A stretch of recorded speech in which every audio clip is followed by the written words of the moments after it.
So the police had to escort her out. She was effing and blinding and all that. No photos! No photos! It's like, guys, you've paid money for your seat. You haven't paid money for a bonking session.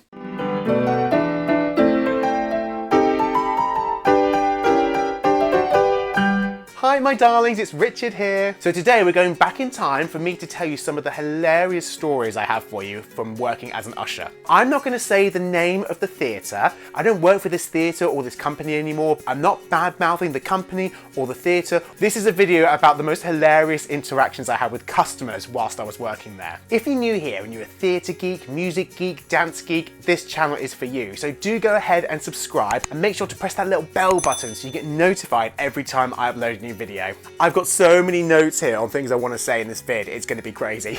So with this theatre, I actually started by performing there in 2010. I did about 3 years worth of performing shows, had a break, I did another show of Rent in 2016, which was amazing. But the theatre that I normally work at was closed for about a year and a half for refurbishment work. So I went to another big theatre and applied to be on the front of house team. And the plan was only to be there for about a year whilst this refurbishment work was going on. But I ended up staying there for about 5 years. Whilst the people I worked with were great, some of the customers we got, another story. We got a lot of different shows in all the time, so we got different types of audiences. And there were never two shifts that were the same, so some were really quiet and you had to be creative to fill your time. And then there were some where it was jam-packed, sold out, crazy busy customers, and you were running around like a headless chicken for 5 hours straight. So what they did when someone first started is you would do a shift where you're more inside the auditorium, keeping an eye on the audience and watching the show. When I first started, it was the UK tour of Spamalot. So I was like, oh my God, this is great. I'm getting paid to watch Spamalot. Yeah, try watching it 5 times in 1 week. I kind of started to lose the plot, which is ironic because the plot of Spamalot does get a bit weird towards the end as well. One rule we had at this theatre was that everyone had to wear a name badge. And it didn't say there was a rule about not wearing other people's name badges. So there were times where I was George, Scott, Fran, Jessica. If you ever worked a shift where you had like an earpiece radio in, that was so much fun. Obviously it was all professional, like, you know, radio check this, and yes, I'm in that position kind of thing. But you get these odd moments after people have worked for 10 hours and they just start losing the plot. And that was always really fun to listen into. You are not officially an usher until you've done these 2 things. Number 1, you have to clean up some kind of bodily fluid. Yeah, I know that sounds gross, but it's true. So we're talking like kids puke, blood, poo in the toilets, wee, sometimes in the toilets, sometimes in other places. Ew. And number 2, you have to work a really crazy, loud, chaotic kids show when you're hungover. I did it where there were shows we had at 10:30, 11 o'clock in the morning, school shows, and you're just there like, oh, I went to bed like 4 hours ago. I have no energy for this. And the show would have lots of bright lights and loud music and kids screaming, everybody please be quiet, please. Sometimes when you're an usher, you get to meet celebrities. Ruby Wax, she was doing her one-woman show there. And my front of house manager, he was so devious about this. And he said, oh, Richard, can you follow me? I've got a job I need you to do. And he takes me into the theatre and Ruby Wax is on the stage. And she's like, hello, darling, I heard you're a bit of a fan. And I was like, oh my God, it's Ruby Wax. I'm meeting Ruby Wax. And of course, she's tiny and I'm 6'3". So getting a photo of us together was a bit of a challenge, but I got a photo with her, it's so cool. Right, customer stories, here we go. Another chap who comes to this theatre a lot is Joe McElderry. So Joe McElderry won the X Factor in 2009. Joe was doing Joseph and the Amazing Technicolor Dreamcoat, and Joe McElderry has some hardcore fans. So what was happening, the fans were waiting outside by the stage door for him to come out after the show. And sometimes what Joe did, and I don't blame him, because when you've done 2 or 3 shows in one day, sometimes you just want to go home. So sometimes he would sneak out a fire exit door so he could just drive off and chill for the night. And so one night I come out of the stage door and you hear all this from all the people because they think it's Joe coming out. And you could tell they were instantly disappointed that it wasn't him, it was just little old me. Oh, no, it's not Joe. And I just thought to myself, screw this, I'm gonna have some fun. So I said to them all, oh guys, Joe's gonna be out in about 20 minutes, he's just doing his Tai Chi and then he'll be out. I don't know why I specifically remember that I said Tai Chi. I don't even know if Joe McElderry does Tai Chi, and they were all like, oh great, Joe's still coming, Joe's still coming. And I just walked away like, he's already gone. That was the Friday night end of show, and I was working the Saturday matinee. And I remember walking to work thinking, I wonder if those people are still waiting out there like 12 hours after he's gone. But they weren't, so I think they kind of figured out that he must have gone. One of the things that really bugged me is when we had like a massive group booking, like from a club or a school or something, and the leader thought it would be a good idea to give everyone their own ticket individually. But then normally still about 20 or 30 of them would still come to the door together, and you've got to check every single ticket individually. Oh, so annoying. It's just like, just bring me the tickets all in one so I can just check them all at once, please. So you always got different types of audiences, and you knew some were going to be more mad than others. So any comedian, or the Rocky Horror Show, or Dirty Dancing, you know you're going to have more lively customers than usual. I won't sugarcoat it, gentlemen. We have a crisis on our hands. But we've been up this particular creek before, and we've always come through, paddle or no paddle. I see no reason to change that policy now. We're all gonna die.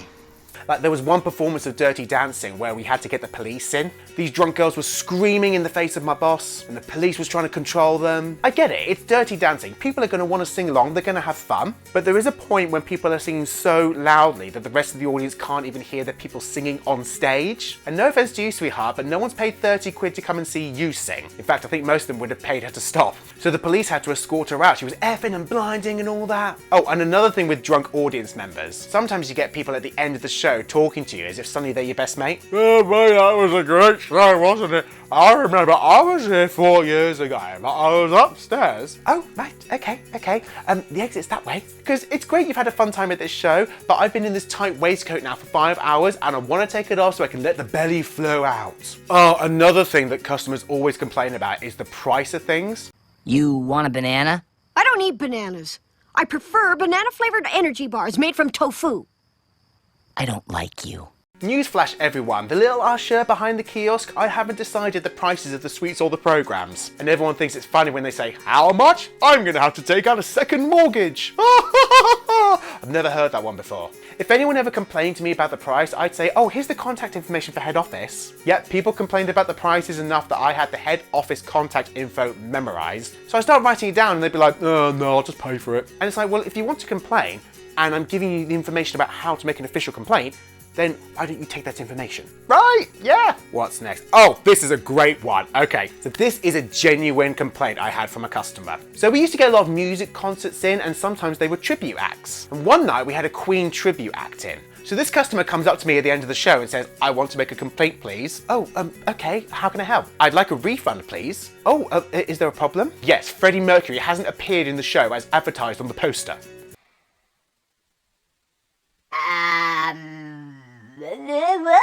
I couldn't think of a polite way to say to her that Freddie Mercury's been dead since 1991 without making it sounding really patronising. Because like, if you've come to a Queen tribute concert, then you must at least know that Freddie isn't around anymore, right? Her argument was that the posters for this tribute night had a picture of Freddie Mercury singing into a microphone. You know, his classic singing pose of...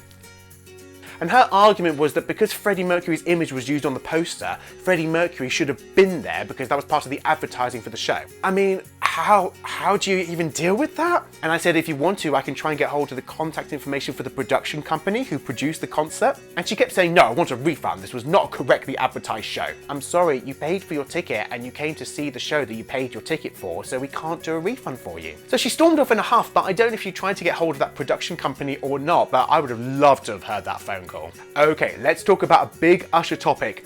Photos. Photos. Photos. Photos. Photos! No photos. Click. Bad. No. Get it? Got it? Good. There are some shows where they do allow you to take photos. Like it could be a live music concert, things like that. When you're in your show briefing and the manager says people are allowed to take photos, the sheer face of joy that comes across all our faces, it's amazing. Yes, they're having to run around saying no photos, no photos. Because do you really think we want to be running around telling everyone no photos? No, I wish we could allow people to take photos. It would make our lives a heck of a lot easier. But when you take a photo of a show, that's someone's costumes, that's someone's set. You've paid your ticket to watch the show. You haven't paid your ticket to take a photo of it. I know most people would just post them up saying, oh, look where we've been tonight, wasn't it fun? But some people could genuinely be taking photos of that to try and steal ideas for their own shows. Sad, but it's true. I was an usher who was more determined to make sure no one was taking photos on my level. Normally you try and do this on the end of the row and get their attention, and once you've done, they'll be like, oh, sorry, okay. But then you have the repeat offenders. So if I had someone who was trying to take a photo after being warned, I would then just walk through the row of all the the other people to get to them to say, no photos. Another frustration is with parents. So sometimes in the pantomime, you'd get kids going up on stage, or there'd be a kids' dance show, something like that. And these parents would be like, oh,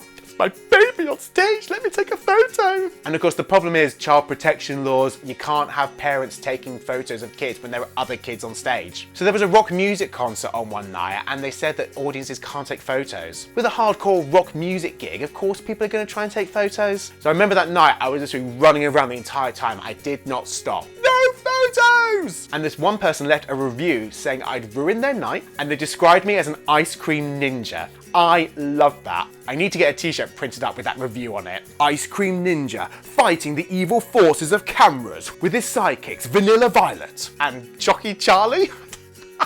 Let's see, what else we got here? Oh yeah, okay. So we had signs literally screwed into the front of each level saying do not place items or drinks on these ledges. Because they were open ledges, so if you put a drink or something onto the ledge and then knocked it with your elbow by accident, it would fall onto the people in the level below you. And these were signs literally screwed into the front of the ledge. Do people notice it? No! Do people use those screwed in signs as a coaster for their drink?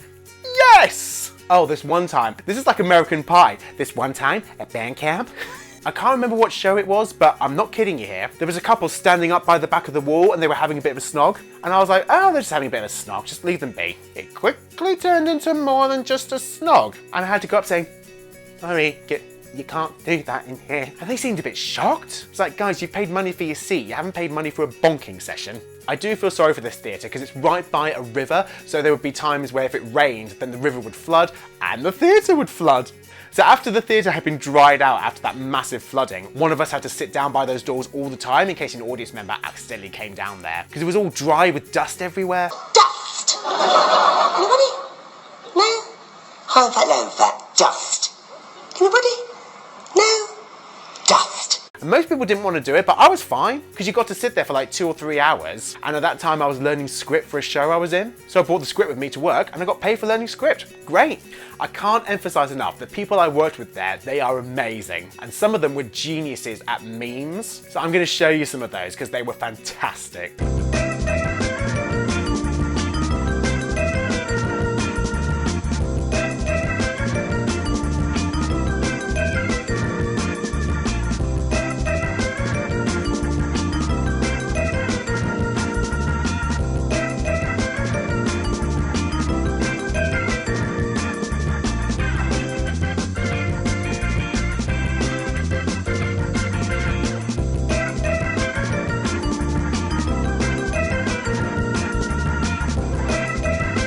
So that's some of my theatre usher stories. Have you worked as an usher in a theatre? I'd love to hear any hilarious stories you've got. Do comment below. And lovelies, if you've enjoyed this, don't forget to like, share, subscribe, and click that fabulous little bell button so you get notified every time I upload a new video. See you soon, my fab fam.